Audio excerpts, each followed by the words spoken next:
안녕하세요. 오늘은 정말 많은 분들이 좋아하시는 작가죠. C.S. 루이스의 생각 속으로 한번 깊이 들어가 보려고 합니다. 네, 루이스는 정말 매력적인 사상가죠. 윌바우스가 쓴 루이스 신학 안내서를 바탕으로 해서요. 그 방대하고 다채로운 통찰 중에서 이거 정말 흥미롭다 싶은 핵심 몇 가지를 좀 짚어볼까 해요. 좋습니다. 루이스의 어떤 면을 먼저 살펴볼까요? 우선 루이스가 믿음과 이성, 이 둘의 관계를 어떻게 봤는지, 그리고 성경은 어떤 눈으로 읽었는지, 중요한 주제들이네요. 네. 그리고 또 그 어려운 문제 있잖아요. 신의 절대적인 힘, 주권이라고 하죠. 그것과 우리 인간의 자유로운 선택, 이 문제를 루이스는 어떻게 풀어갔는지 이런 것들을 좀 살펴보겠습니다. 네, 아마 루이스에 대해 이미 아시는 것과는 또 다른 새로운 면을 발견하실 수도 있을 것 같아요. 맞아요. 자, 그럼 한번 시작해 볼까요? 네, 첫 번째로 루이스는 우리가 생각하는 이 능력, 이성이라는 것 자체가 되게 흥미로운 단서라고 봤어요. 그렇죠. 만약에 이 세상이 오직 물질, 그러니까 자연주의 세계관이 전부라면 우리 생각이란 건 그냥 뇌 속의 화학 반응일 뿐인데 네, 뭐랄까? 그냥 원자의 움직임 같은 거겠죠? 그렇죠. 그런데 어떻게 그 생각을 참이다, 진리다 이렇게 믿을 수 있겠냐는 거예요. 맞습니다. 그게 바로 루이스가 지적한 자연주의의 자기 모순점이었어요. 우리의 이성적 사고 능력 자체가 이미 자연현상 너머의 것, 초자연적인 거요. 네, 초자연적인 실제를 가리키는 강력한 증거라고 본 거죠. 만약 우리 생각이 그저 원자의 무작위적 움직임이라면 자연주의가 옳다는 그 생각조차도 신뢰할 근거가 없어지는 거니까요. 허허, 듣고 보니 그렇네요. 생각하는 능력 자체가 초자연적인 것의 가능성을 열어둔다. 이거 상당히 날카로운데요? 네, 그렇죠. 루이스 논증의 매력이죠.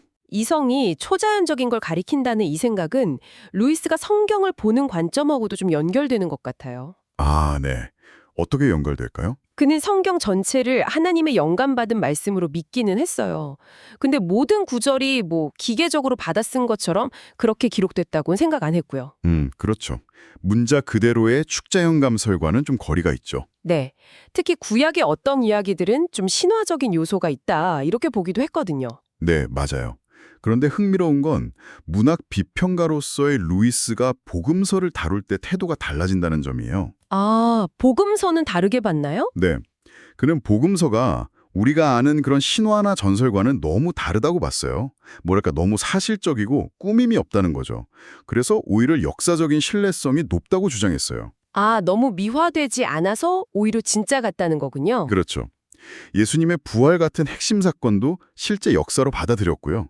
그래서 루이스는 성경을 읽을 때 한쪽으로 치우치지 말라고 강조했어요. 한쪽이라면 어떤? 그러니까 너무 문자 그대로만 보거나 아니면 반대로 현대 비평의 잣대로만 막 재단하려고 하거나 전체적인 메시지 그리고 그 안에 담긴 어떤 신성함 같은 걸 느끼면서 우리의 지성과 마음을 다 사용해서 읽어야 한다. 이렇게 말했죠. 지혜롭게 분별하며 읽으라는 거네요. 네, 어떤 부분이 역사적 사실에 가깝고 또 어떤 부분이 문학적 표현인지 이런 걸 분별하는 게 필요하다고 본 거죠. 성경을 대하는 이런 유연한 태도는 아까 잠깐 언급했던 신의 주권과 인간의 자유의지 문제에서도 좀 나타나는 것 같아요. 이게 신학에서 정말 어려운 주제잖아요? 네, 아주 오래된 난제죠. 모든 걸 아시고 주관하시는 하나님과 또 자유롭게 선택하는 인간. 이걸 어떻게 조화시키냐는 문제. 루이스는 이걸 어떻게 봤을까요? 루이스는 그 보에티우스라는 철학자의 아이디어를 좀 빌려왔어요. 하나님은 시간의 흐름, 이 바깥에 계시기 때문에 시간 밖에요? 네, 그래서 우리의 모든 선택들, 심지어 미래에 할 선택까지도 마치 영원한 현재처럼 한눈에 다 보신다는 거예요. 그러니까 하나님이 미리 아신다는 게 우리가 선택할 자유를 빼앗는 건 아니다. 그렇죠. 그런 논리예요. 아시는 것과 강제하는 것은 다르다는 거죠. 루이스 자신이 스스로를 영국에서 가장 마지못해 끌려간 회심자라고 표현한 것도 재밌어요. 그 얘기 유명하죠. 네, 거기서 이 긴장감이 느껴져요. 하나님의 아주 강력한 이끄심, 그 주권을 분명히 경험했는데 동시에 자기 자신의 저항이나 마지막 선택, 즉 자유의지 또한 너무 생생하게 느꼈던 거죠. 양쪽 다 부정할 수 없었던 거군요. 네, 나니아 연대기 좋아하시면 그 아슬란이 돌조각상들한테 숨을 불어넣어서 생명을 주는 장면 있잖아요. 네네, 기억나요. 마치 그런 것처럼 구원의 시작은 전적으로 신의 은혜지만 그 부르심에 우리가 어떻게 응답하느냐는 또 우리의 역할이라는 거죠. 그런 균형 잡힌 시각이에요. 시작은 은혜, 응답은 우리의 몫. 네. 더 나아가서는 어쩌면 가장 높은 차원에서는 자유와 예정이 결국 같은 것일 수도 있다. 이런 아주 심오한 통찰까지 제시하기도 했고요. 와, 정말 깊은 생각인데요. 이런 깊이는 그 천국과 지옥에 대한 묘사에서도 좀 느껴지는 것 같아요. 그렇죠. 루이스의 상상력이 돋보이는 부분이죠. 특히 지옥에 대해서 문이 안쪽에서 잠겨 있다. 이 표현이 되게 인상 깊었어요. 네, 저도 그 이미지가 참 강렬하다고 생각해요. 단순히 벌 받는 장소가 아니라 뭐랄까 스스로 하나님을 거부하고 자기 자신을 선택한 결과다. 이런 의미가 확 와닿더라고요. 맞습니다. 궁극적으로는 자기 자신 안에 갇혀곧 있는 상태. 그걸 그렇게 표현한 거죠. 반대로 천국에 대한 생각도 독특해요. 천국은 어떻게 그렸나요? 이 세상에서 우리가 경험하는 모든 아름다움이나 기쁨 같은 거 있잖아요. 네. 그게 사실은 천국의 아주 희미한 그림자일 뿐이라는 거예요.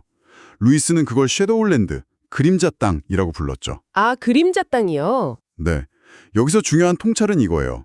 우리가 이 땅에서 살면서 결코 완전히 채워지지 않는 어떤 깊은 갈망을 느낀다는 사실. 그렇죠. 뭔가 늘 부족한 느낌? 바로 그 갈망 자체가 우리가 사실 이 세상 너머의 것, 즉 천국을 위해 만들어졌다는 증거라는 주장이에요. 그건 무슨 뜻이죠? 갈망이 증거라니? 루이스는 비유를 들어요. 우리가 배고픔을 느끼는 건 음식이 존재한다는 증거이듯이 이 설명할 수 없는 영원한 것에 대한 갈망은 천국이라는 더 완전한 실제가 존재한다는 강력한 암시라는 거죠. 와, 배고픔과 음식, 갈망과 천국. 굉장히 설득력 있는 비유인데요? 네, 루이스 특유의 논리적이면서도 감성을 건드리는 방식이죠. 오늘 이렇게 루이스의 핵심적인 생각 몇 가지를 짧게나마 함께 살펴봤습니다.